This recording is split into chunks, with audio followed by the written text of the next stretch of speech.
Hey everybody, this is Eric from Corter Leather, and in this video I'm going to show you how to put together my signature long wallet kit from Buckleguy. It's going to come in a tube like this. When you open the tube, it's going to contain everything that you need to make your long wallet. So if you don't have any tools, you don't have to worry about it, because you're going to get a little bag, and inside that bag you'll have your thread, you'll have your canvas. This is used to make the edges shiny. Obviously, your 2 needles, and in this video I'll be showing you how to saddle stitch. So if you don't know how to stitch, we're going to get you covered in that as well. We have some wax that's going to seal the edges so that water can't get in once everything's done. And we have some sandpaper to level everything out before we do the waxing. So in this kit, which is really cool, the instructions, if you want a PDF version, you don't want to listen to me talk and do all this stuff, you can just scan this code and that'll take you to a PDF version of the instructions to put this together. This is right now the most complicated kit that we're putting out under my name. So it's going to have a lot of pieces and there's going to be a lot of sewing. We're going to have a bunch of pockets because this is a long wallet that has 12 card slots. So it's going to go together like this. This is your front piece. These are your 2 inside pieces. These are called T pockets because they're shaped like T's. We're going to put 2 on each side. And then we're going to put our bottom piece, which has our snaps, because in the end, this long wallet is going to snap together. So before we start sewing or doing anything, we're going to want to burnish the internal pockets of this wallet, and there are a lot of them. You're going to want to burnish the top of the outward curve and then all of the pocket tops, which you can see I've already started to do here. For brevity, we're going to set that aside and we're going to get into stitching. There are a few ways to do a saddle stitch. The way that I was taught is it's called a leapfrog stitch, and it's less of a traditional French saddle stitch, more of an Americana saddle stitch. And a lot of you guys out there that do other fiber arts and crafts are going to see this as 2 running stitches running parallel and concurrently. However, we only use 1 piece of thread with our 2 needles. To thread the needle, you're going to obviously put the thread through the eye of the needle. Now we're using 0.8 millimeter bits of thread here, so this is thick thread. It might take you a couple times. It helps sometimes to cut the thread at an angle. Then I'm going to take my needle, I'm going to go about 1 inch in, and I'm going to stab it through the thread. Now you can do this once, you can do it twice, you can do it 3 times would be excessive, but we'll do it twice. And that's going to lock that needle onto that thread. It's going nowhere. I've done it on the other side too. Now we're ready to start our saddle stitch. To start a saddle stitch, what I like to do is I put one needle into one hole and the next needle into the next hole. I pull both of them out and I make sure that both of my needles are even. That lets me know that both the lengths of thread are even. I'm going to drop the front thread. I'm going to take the middle finger of my non-dominant hand and hold it. A lot of the way that this saddle stitching method works relies on you keeping tension by wrapping the front thread over your finger, over your pointer finger, and under your middle finger. I'm going to take my back needle. I'm going to go into the hole that already has the thread through it. I'm going to pull. Then, with my free hand, I'm going to pull this while keeping tension on my backhand. And that's it. You're going to go front to back, front to back, front to back. So now the back thread is the front thread. I'm going to drop this thread, drop this thread. I'm going to pick up the back thread with my dominant hand. I'm going to grab the front thread with the middle finger of my non-dominant hand. And then we're back right where we started. I'm keeping tension with my non-dominant hand, and I'm advancing the stitch by putting, I'm showing y'all so I can't see it, but by putting the needle into the hole that already has our front stitch on it. And that is how I saddle stitch. It's generally called a leapfrog stitch. But what we're doing here is we're creating 2 stitches at the same time.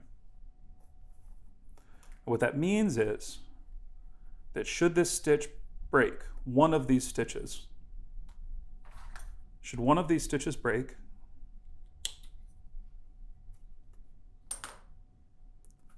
we still have a whole other stitch line that's going to keep this piece together.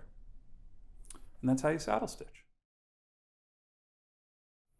All right, so to assemble our pocket banks, we're going to have these 4 pieces.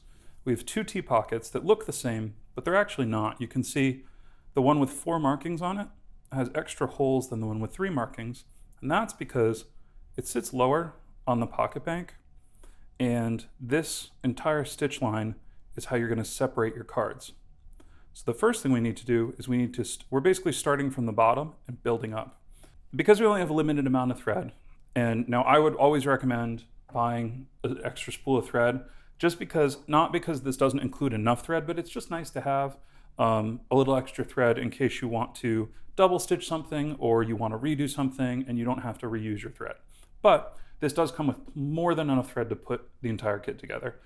We're going to want to measure our threads so that we aren't using too much thread.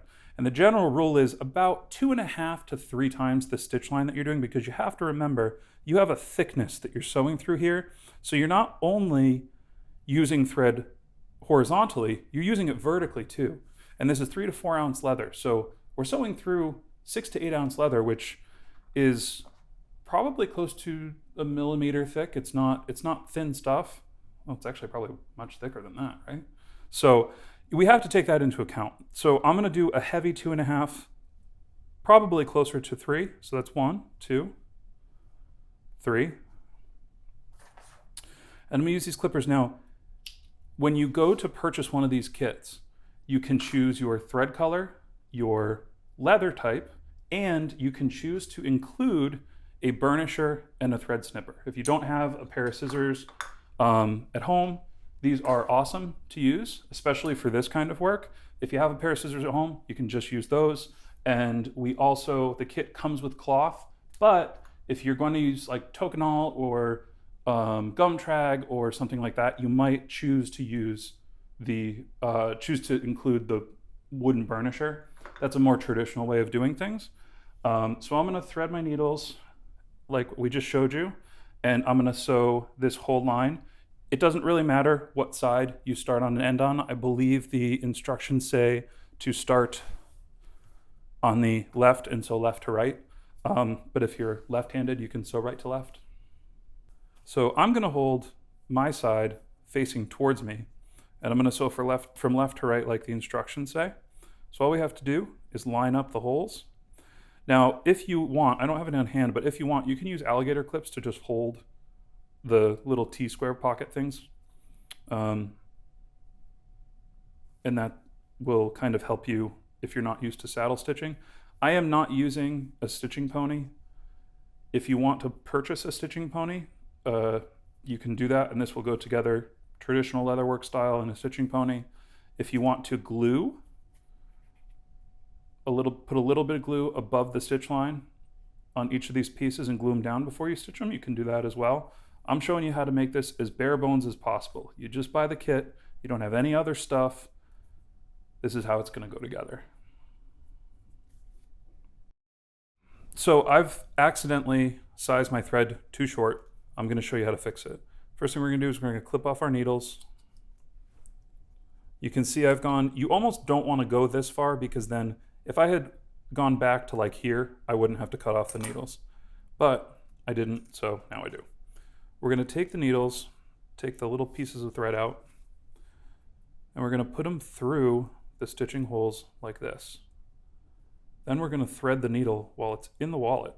So we're going to thread the needle here and just pull through like this, and that'll create our back stitch. Now, because this is not really a stressed part of the wallet, one back stitch is enough, because we're going to melt this thread, and it's a synthetic thread.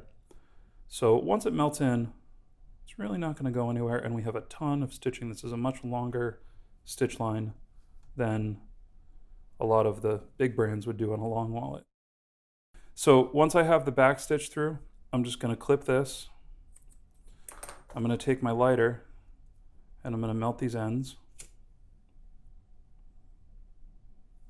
And now on all of these seams, you can choose to tap down the stitches. I'm going to use the 1/4 pounder.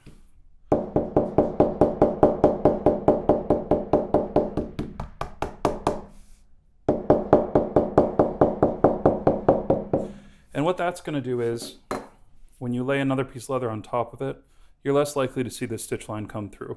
But remember, we haven't finished the stitch line yet because I messed up and I didn't get enough thread. So all we're going to do is we're going to grab a little bit more thread, and it's only 3 holes, so we're basically just doing a back stitch. We're going to go out and back, and that's it. And then that's how you fix it. It's not a mistake, it's just you didn't use enough thread. So when you're making a kit like this and you don't have a lot of experience, it might happen to you. Don't worry about it. I'm actually going to go from the opposite direction for no real reason, just beyond it was easier to hold. And then we do the same exact thing we just did, except easier, because we have enough thread to do it. And the nice thing about this particular spot in this wallet is you're never going to see this because it's covered by 2 other pockets. We're going to clip, and you want to leave about really only 1/8 of an inch. You don't need a lot of thread behind. Because it's a synthetic thread, it'll melt down, whereas if it were a cotton thread, it would just burn. And then I usually just take my lighter and smush it down. If you've got the calluses built up, you can just push it down. It's not going to burn you, but that is how, if you do not use enough thread in the beginning, you splice in a new piece of thread. Now that we've got our first stitch done, it's basically time to do the same thing on the second pocket, which is going to end up being the center pocket. Now, this center pocket is denoted, you have 4 slashes here, you have 3 slashes here, but you also have fewer holes in the center.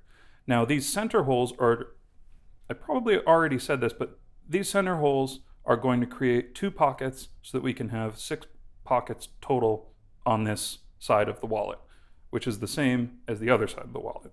I'm going to do the same thing. I'm going to measure 4 lengths of thread.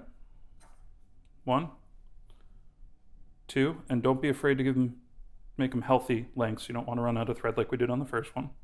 3, 4, and we do the same exact thing. We sew either from left to right or from right to left, whatever you're comfortable with. Personally, when I get to this point in this wallet, I kind of flip everything upside down because it's easier to hold when you don't have any clips or glue or anything like that. And I don't really like to use clips or glue on these because it feels like when I was in summer camp, we used to make duct tape wallets, and we would get these little leather kits. And of course, they wouldn't give us, we were 8 years old, they didn't give us glue or clips or anything like that. And it kind of reminds me of that. We would have to kind of hold everything, figure out how to hold it and stitch it at the same time. Luckily, we've made this very easy. You just have to do a simple pinch or put it in a stitching pony. And we're just going to sew right across. Once I'm done with the second stitch line, you can see it kind of goes with the first. I'm going to do the same thing. Clip this, burn it.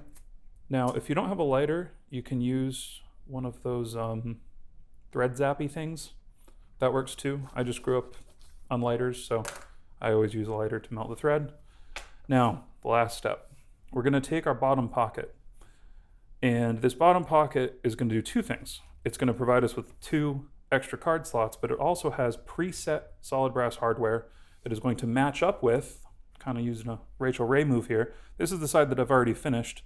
These are glove snaps, and so when we put one on one side and one on the other, they're going to close, and they're going to close together. And you don't have to have any hardware setting tools, nothing. It's going to come preset in the kit.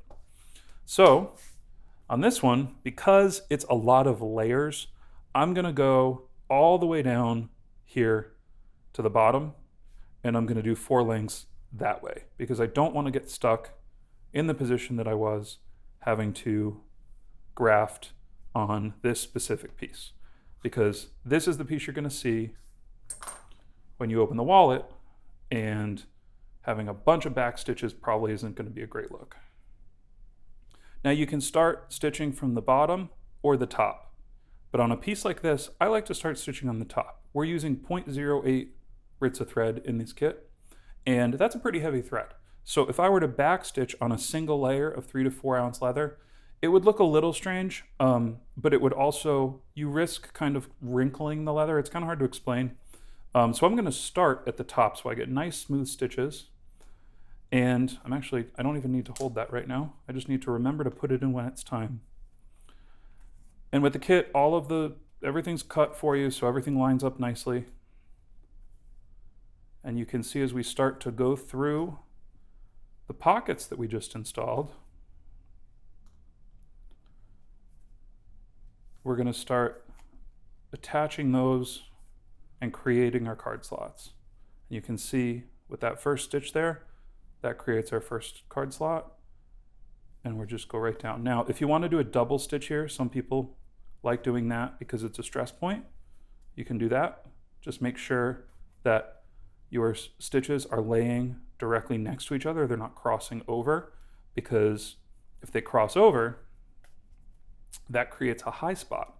So over time, it will wear away with abrasion, and you risk splitting your stitch in that area. That's for any back stitch, really. Now I want to make sure that I'm paying attention, because I need to remember the last 2 holes, I got to bring in my bottom pocket.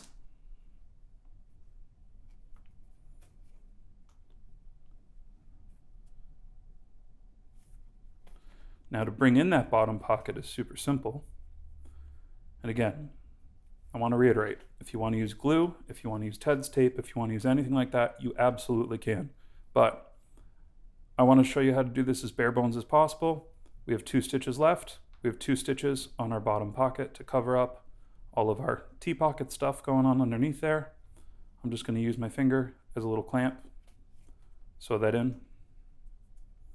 And actually the other reason that you should probably stitch it like this is there's only 2 holes in here. So we're going to be putting the back stitch in on this piece, which will reinforce it. Sometimes if the tail of your thread gets in the way, we'll just take our snippers and cut that so that we don't have to keep overlapping.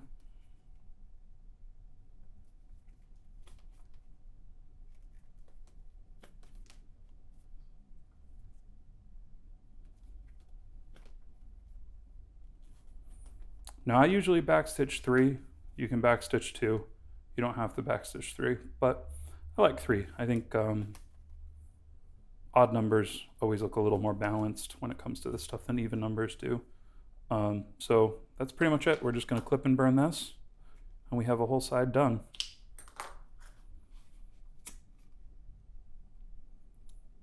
And if you're wondering how hard it is to burn the leather, if you're using a lighter to melt your stitching, you can see I have just a little bit of burn there. If you really care about it, you can kind of just get those fibers to go away. But in reality, that's how that's going to live forever.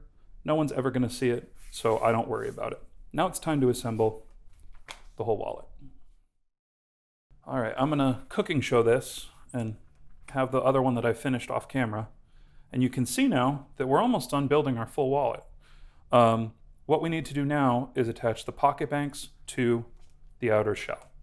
The way we do that is the same way we've been doing everything else with a saddle stitch. It does not matter what side anything goes on. The hardware is set correctly. You just want to make sure that, I don't even think that fits. Oh, it does fit that way, but obviously there's a break in the stitching. You're just going to want to make sure that you have 1 extra stitch before your pocket bank so that you'll get that nice attachment point and no lifting over time as you use this wallet. And to measure your thread on this, you have to remember that you're going through, at some points, you're going through 3 layers of thread. So you want to do a heavy 4 count when you're measuring your thread. If this is too long of a stitch line for you, or you're super new to leather, you can actually break this up, and I'm going to do just that. I'm going to do 2 stitch lines per side. So what I'm going to do is I'm going to start here and I'm going to end right in the middle, but I'm not going to back stitch. Then I'm going to start a new stitch 3 stitches back, and that will create my back stitch, and I'll back stitch here.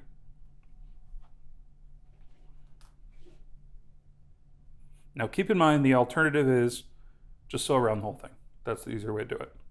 But I know a lot of people, this is a pretty long, I mean it's 8, this is almost a 16-inch stitch line. So that's, as someone who's been doing it for 15 years, I even try to avoid stitch lines this long on wallets like this. So it's a lot more approachable if you just break it down into small parts and tackle them one by one, little victory after little victory. Okay, so it does not matter if you sew from the outside in or the inside out on these because we use the round summer camp holes. I'm gonna sew from the outside in specifically so that you guys can see it. I'm gonna start with the second hole because that's gonna get my card bank attached to the outer shell. I'm going to do a double stitch on this because it is a point of tension.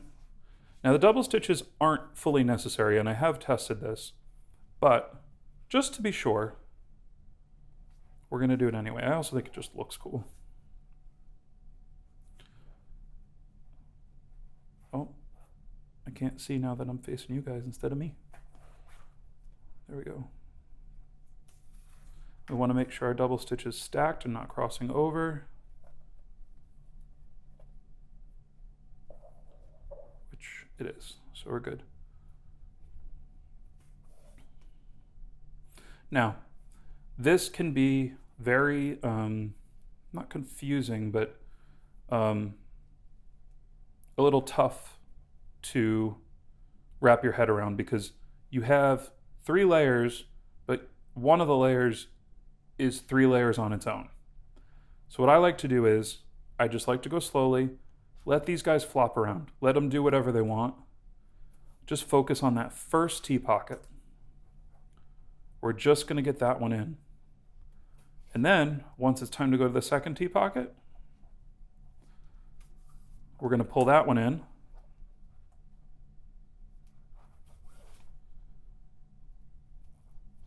And we'll do that one.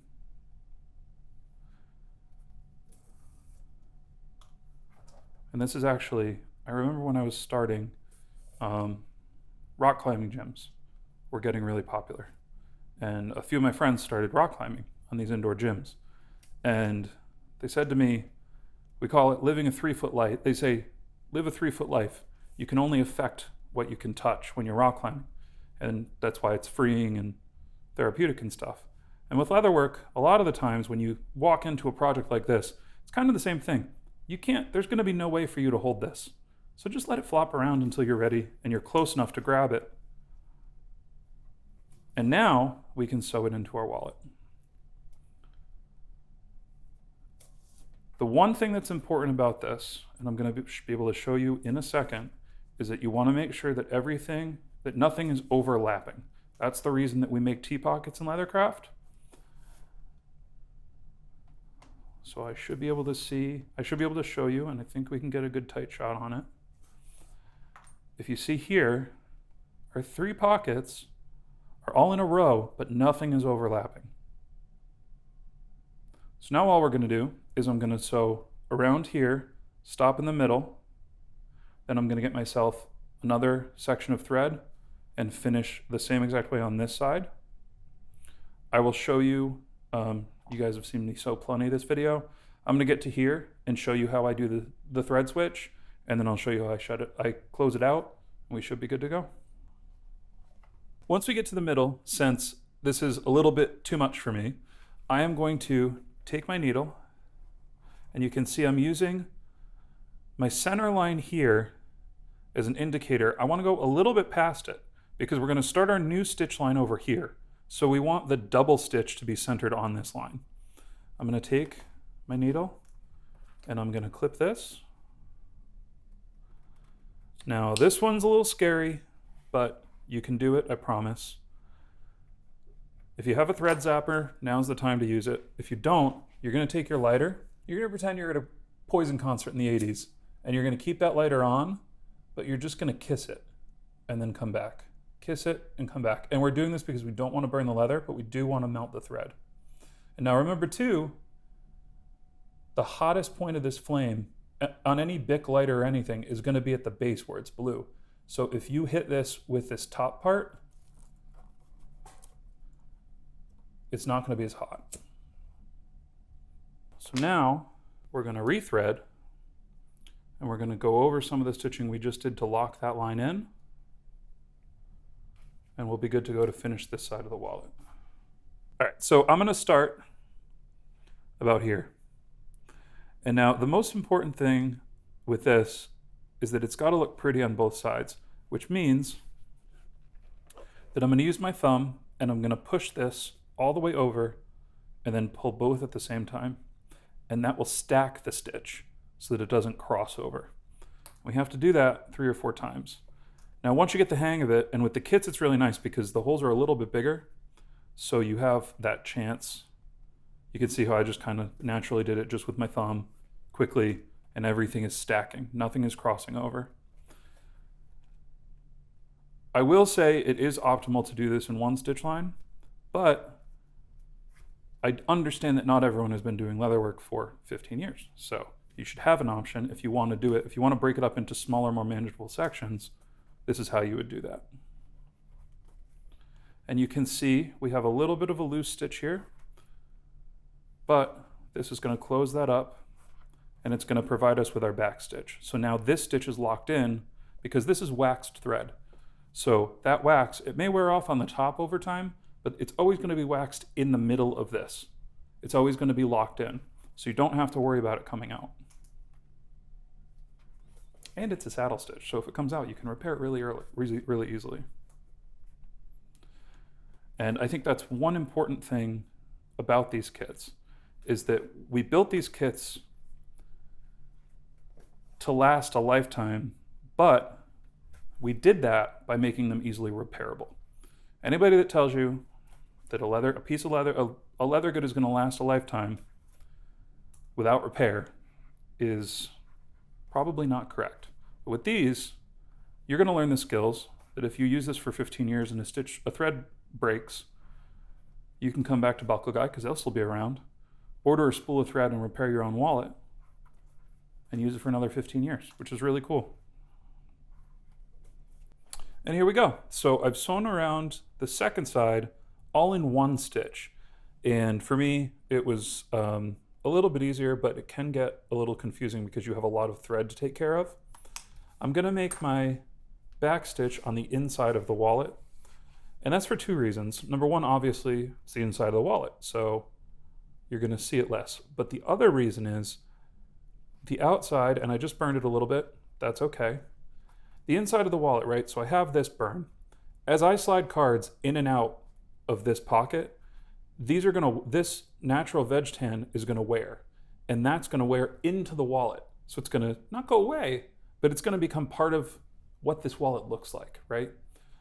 That being said, if you're not good with lighters, get a thread zapper and use that, because some people might not want to burn the wallet, you know? So with that, that's our finished piece. So as we close it, you can see everything lines up perfectly, which is super hard to do when you do it by hand. I'm gonna show you some extra things you can do now. First thing, we can take our hammer down these stitches.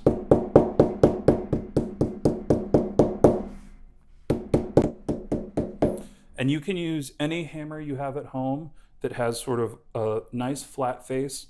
You want to make sure your corners are rounded or you're going to be denting your leather. Hammering the stitches also does a couple things. And this is going to be generic for any kit or any piece of leather work that you do. It closes up the hole a little bit and it flattens the stitching so that the stitching looks a little bit nicer. We forgot to hammer those, but that's okay. Now, the kit comes with sandpaper. Remember I have this burn here? I have a couple other little burns here that I'm going to use my sandpaper, and I'm just going to gently go in and kind of miter that corner so it's a little bit round. Now, since these are cut super precisely, there's not much else to sand here to flatten it, but I'm sanding, instead of with a sanding block, I'm holding the sandpaper like this, and I'm using the crook of my finger to kind of create a curve so that when I'm done sanding, this edge won't be totally flat. And the reason that's good for a piece like this is that over time, if I were to leave this edge totally flat, this would start to kind of peel up, right? Now, leather's not going to delaminate because it's a natural material, but it can peel up and just not look good. So any hard edges, it's like if you've ever worked with plywood or anything like that, you just kind of want to break the edges, even if you're not going to go for a nice, crazy polish or anything like that.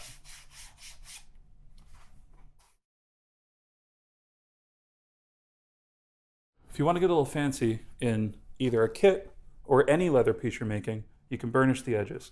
Now, I've sanded these edges down. You can go down to 220 grit, 300 grit, 400 grit, 600 grit. You can make a mirror edge if you'd like. I'm just using water here. You need some sort of lubricant. You can use gum trag, you can use toconol, you can use whatever you'd like to use. But we're gonna get this, we're almost casing it. So we want it damp, but not totally soaking wet. And when you're using water in your finger, it takes a minute to get there. But what this is gonna do is we're gonna use the canvas that's provided in the kit after we've sanded, and we're gonna basically sand again, but with the canvas. And what we're doing is we're sealing the edge of our leather by bringing the oils that are inside of the leather up to the top. And as you can see with the change of color, that's going to prevent any moisture from getting into the wallet. Now, this will happen on its own. It's lovingly referred to as a pocket burnish if you don't burnish and just let your pocket do it. But we're using canvas. We're basically just emulating putting your wallet in, taking it out, putting it in, taking it out. That's all, not all burnishing is, but when you burnish with canvas, that's kind of what you're emulating. But the result is actually a higher quality product because this prevents moisture from getting into your layers of leather. Now, it is not necessary. Pieces will naturally burnish over time. It takes about 6 months. And your wallet's not going to rot away if you don't want to do it. But it's how I like to finish my leather wallets, and it gives your piece a nice professional look. And so that's why a lot of people do it. And if you want to give it a try on the kit, you get your canvas. You also get the option to get an actual slicker. Now the slicker is very similar to using canvas. I'm going to put a little extra water on here. The slicker you would use more with gum trag or toconol. But we're going to do the same thing with a wood slicker. And as you can see, we're darkening those fibers a little bit more. It's a little steadier to use. But really the rule that I like to stick to is if you're using water, I go canvas. If you're using gum trag or toconol or some sort of acrylic resin based edge finish, go with the slicker, which you can add on to any kit. And so here we go. Here is our finished long wallet. I actually designed this. I live on Cape Cod, and these are supposed to be the waves, and this is the sun setting. So if you want to know where the pocket shape comes from, I designed this about 12 years ago for my own line. And with the Buckleguy kits, we wanted to add a little bit extra design flair. It wasn't so generic. But we have our finished long wallet. I've burnished one side and left the other side natural, so you can kind of see the difference. I prefer the burnish, but I also prefer a good pocket burnish over something that starts burnish. So I wake up every morning and I'm just torn as to what to do. But that's going to be it. So thank you guys so much for watching, and I hope you guys all enjoy your kits. And there are right now 3, but probably more kits on the way, and they will all have instructional videos like this that you can follow along with and make your own wallet.